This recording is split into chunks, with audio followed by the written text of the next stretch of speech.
Fala aí, galera, sejam bem-vindos a mais um vídeo aqui nesse canal. Thiago Messias falando com você, professor de inglês há 18 anos. Estou chegando nos meus 40 anos daqui a alguns dias, daqui a 10 dias, exatamente, 10 dias. Meu aniversário é dia 13 de junho. Hoje eu falo com vocês aí dia 3 de junho e eu quero abrir o vídeo aqui para conversar um pouquinho, né? Sou professor de inglês, aí no meu canal aqui no YouTube tem alguns vídeos que eu coloco nos shorts e vídeos também, né, sobre dicas de inglês, de como estudar inglês. Dicas de inglês eu de vez em quando posto, eu postava antigamente, postava muito, né, mas hoje em dia não tenho postado tanto assim, sempre posto, mas não tanto.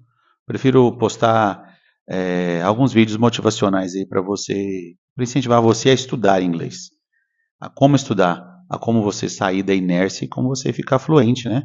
Porque você consegue fazer isso tendo auxílio ali de um professor, ou até, enfim, né? Você consegue fazer isso sozinho. Eu já dei aula, tem 18 anos que eu dou aula, e tem muitos anos que eu estudo sozinho, né? Eu estava conversando com um aluno essa semana, e ele me perguntou, né? Quanto tempo você se considera fluente? Eu fiquei naquela dúvida ali, porque quando eu tinha uns 16 anos, mais ou menos, foi que eu comecei a estudar formalmente numa escola de inglês. E depois, antes disso, eu estudava sozinho em casa, com música, e formalmente numa escola foi com uns 16 anos por aí. Até, né, normalmente essas escolas de inglês aí, eles oferecem, sei lá, 4 anos para você ficar fluente, né? Ah, fluente em 4 anos, em 5 anos, o curso inteiro. Então, sei lá, com os meus 20 e poucos anos ali, eu estava 21, eu acho. Eu meio que considerava fluente, né? Fluente, que quer dizer que eu consigo comunicar com alguém.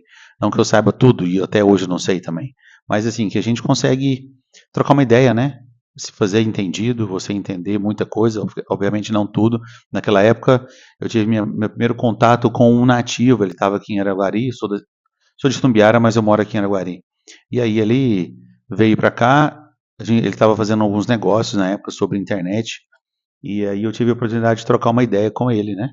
E aquilo para mim foi muito grandioso, porque foi a primeira vez que eu tive que colocar meu inglês à prova. E eu consegui conversar com ele ali muito, né? Tinha algumas coisas que eu não entendia, que ele falava, porque muita gente fala, né? Fala rápido demais.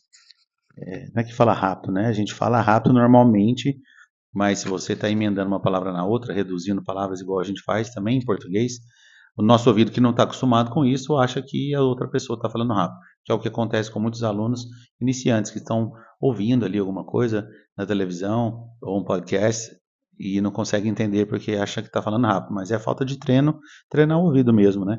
Para você, enfim, falta de treinar o ouvido. Então, naquela época, eu tinha uns 21, acho que eu me considerei fluente, só que eu fui começar a dar aula com 23. Nessa época, mesmo nessa época, obviamente eu não sabia tudo e também, como eu falei, não sei tudo, mas naquela época eu estava muito inseguro, né? Apesar de estudar todos os dias, estudar muito, ficava sentado quase todo o dia inteiro estudando mesmo, né? Com os recursos que eu tinha, era pouco acesso ao YouTube, mas tinha muito dicionário, letras impressas de música, enfim, tinha várias coisas que eu fazia assim. Então, eu tinha o caminho muito longo pela frente, tinha muita insegurança e eu queria aprender. Então, eu ficava estudando, né, treinando. Quantas vezes eu pegava um DVD, eu lembro de comprar o DVD, aqueles box do Friends, né, do seriado Friends, e depois a gente começou a pegar outros vídeos aí, né, e de uma forma, vamos dizer, ilegal. Então a gente ficava assistindo, colocava legenda, ficava voltando. Quantas vezes voltava o DVD para escutar o que a pessoa estava falando e não entendia, e voltava de novo e ficava imitando aquilo ali até você descobrir que ele estava falando uma palavra que juntava em outra e parece que era uma outra palavra diferente e era muito difícil ali, né? Até a gente entender e pegar certinho o que ele estava falando. E só que aquilo ali era algo diariamente, até você achar mesmo o que estava falando e você internalizar aqui, fala, não, entendi, então vamos pro próximo. Então, assim, no seriado Friends, por exemplo, tem várias falas lá que eu tenho decorado, né? Imagino que muita gente que já viu várias e várias vezes aí tem decorado. E aí, graças a Deus, né, veio o YouTube na época e veio só para ajudar e agregar, e quantas lições podemos tirar e aprender com o YouTube, né? De poder ver vídeos, entrevistas, isso é incrível, né? A gente ter essa ferramenta aí e poder utilizar para aprender o inglês. Desculpa. E é o que eu falo, né, para os alunos, usar as ferramentas. Não só o entretenimento, que também faz parte, e a gente adora, eu adoro, né, o entretenimento, mas o quão bom, né, é poder você usar o YouTube, essas ferramentas, para você desenvolver, né, desenvolver e treinar, estudar, estudos, né. Estava vendo, inclusive, eu consumo muito YouTube, todos os dias. E eu falo da disciplina, né, de estudar todos os dias. A maioria dos meus posts que eu faço, sempre eu tenho esse clichê, né? Estude inglês todos os dias. Vai valer a pena. Todos os dias um pouquinho só. Nem que seja 1 minuto, 2 minutos, tá? Mas tava vendo um vídeo agora no YouTube. Foi que me deu o prompt, né? Me deu a deixa para falar sobre esse vídeo, falar nesse vídeo aqui, que é um rapaz, se você digitar no YouTube aí, né, um porteiro que leu mais de 1000 livros, alguma coisa assim. E eu vi uma entrevista breve com ele, assim, e ele, assim, todo mundo no vídeo fala que todo mundo ali acha que porque ele é porteiro, pode ser que ele não tenha muita educação ou não tenha muita vontade de crescer na vida e tudo assim, né? Mas uma pequena fala dele ali, de alguns minutos de vídeo, me impressionou demais, né? E eu vi realmente o quão diferente é. Independente da profissão que você tem, o cara, se ele se dispõe, propõe a ler, que ele leu muito, né? Ele tem um outro tipo de fala, de posição perante a sociedade, perante o emprego, perante as outras pessoas. Então, o jeito que ele foi falando ali foi um português. Ele teve algum erro, um erro de português ali, mas eu acho que é estilo de linguagem, né, que a gente tem muito. Então, mas ele é uma outra posição, uma outra pessoa mais culta, né? Ele consegue se impor na fala e ele tem segurança no que ele está falando. Então, ele fala ali muito tranquilamente sobre os livros, sobre os aprendizados, né? E mesmo assim, mesmo ele lendo tantos esses livros aí, ele continua na profissão dele, andando de bicicleta, trabalhando. Ele é porteiro e ele fala que ele prefere viver uma vida simples, né? Quanto mais ele estuda, quanto mais ele sabe, mais ele prefere ficar na simplicidade. Então ele vive na simplicidade, ele fica se divertindo mesmo com a esposa, né? Pega a bicicleta dele, vai trabalhar, lê no trabalho na hora do almoço, lê quando volta, né? Aproveita a vida com a esposa e, e é isso. Você vê que a pessoa tem uma confiança e tem uma fluência de vida, uma fluência de fala. Então isso é diferente de uma pessoa que não lê nada, que não estuda nada. Eu quero falar isso para uma pessoa também sobre o inglês, sobre o estudo do inglês, né? Então é diferente. Eu vejo, assim, quando é alguém que estuda todos os dias, pelo menos um pouquinho, alguém que estuda inglês todo dia, diferente de alguém que não estuda, sei lá, uma vez por semana, ou alguém que só faz as aulas, ou que mal e mal faz as aulas, né? Que de vez em quando faz as aulas. A pessoa não tem confiança, a pessoa não desenvolve, né, o inglês, ela não fica confiante, ela não fala, ela não fica fluente.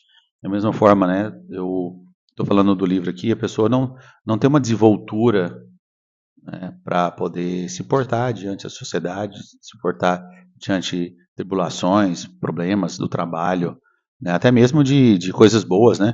Às vezes a pessoa acontece alguma coisa boa ali, a pessoa sabe se portar, né? Então, é isso, é o estudo diário, todos os dias, um pouquinho, né? Eu sempre gostei de ler, não vou falar a minha vida inteira, mas por muitos anos da minha vida eu leio. Tem época que eu leio menos, tem época que eu leio mais. Desse ano para cá, do início do ano para cá, eu tenho lido muito mais literaturas clássicas, né? Tem um curso de português que eu fiz recentemente. Não sei tudo, obviamente, também, mas eu gosto de ler e aprender sozinho. Então, é a prática diária.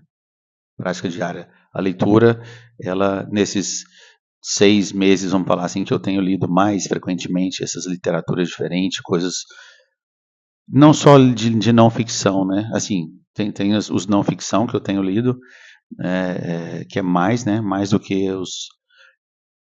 Aliás, eu tenho lido mais romances e mais ficção, né? Não ficção é menos, quer dizer. Eu tenho lido menos não ficção e depende do seu posicionamento, né? Muita gente fala que a não ficção, a ficção, ela não serve para muita coisa, mas aí vai de você, né? Do seu pensamento, de como você vai aceitar aquilo ali. Se você se posiciona e entende que aquilo ali é um aprendizado, né? Que você pode tirar um aprendizado de cada personagem, de cada história. Então, enfim, né? Eu quero dizer que a gente aumenta o repertório, aumenta as nossas experiências de vida. E com isso a gente fica mais fluente, mais confiante na fala, na nossa vida, nas nossas decisões, nas nossas escolhas. E é isso que eu quero falar, né? Para você estudar inglês, você vai ficar confiante. O rapaz do vídeo lá, que ele é muito confiante na fala, porque ele tem um repertório, ele leu muito, ele sabe muito, né? E um vira e mexe, ele estava fazendo uma referência de um autor que ele leu. Tá? É isso. Assista os vídeos, estude, leia livros, estude, converse com alguém, ponha em prática, né, o inglês e tudo, né, na vida, a academia, tudo, né, a gente, tudo é sequência, tudo é constância, né, na verdade. Outro amigo meu que eu estava conversando, né, ele é músico e falando da prática também, né, do instrumento lá. Eu tenho feito aulas de violão também. Eu estou fazendo uma aula por semana e dificilmente eu tenho tempo até. Eu tiro o tempo, né, na verdade. Tempo a gente tem. Eu tiro o tempo para praticar ao longo da semana, entre uma aula e outra. Então, assim, eu sei que eu vou demorar mais para aprender o que eu quero, mas pelo menos eu estou ali toda semana treinando um pouquinho, né? Se eu quiser um resultado um pouco maior, mais rápido, eu treinaria todo dia, mas não é o meu objetivo. Meu objetivo é a longo prazo. Então, será que é a crise dos 40 que está batendo aí? Que eu quero exercitar mais a mente, ficar mais esperto, né? É isso. Não sei se eu queria trocar essa ideia aí. Inscreve no canal, vê aí, me fala de onde você está vendo esse vídeo, dá o like aí. E eu vou trazer mais meditações sobre isso, se vocês quiserem, para a gente bater um papo, né? Conversar. Eu acho que é isso. Tem muita gente que faz isso aí no YouTube, eu acho o máximo, acho legal, acompanho alguns e a gente se sente mais próximo, né, das pessoas e a gente acaba pegando um aprendizado aqui, outro ali e desenvolvendo mais e mais as nossas consciências e tendo melhores escolhas nas nossas vidas. É isso, basicamente é isso. Manda um alô aí, se inscreve no canal e é isso. Um abraço, fiquem com Deus.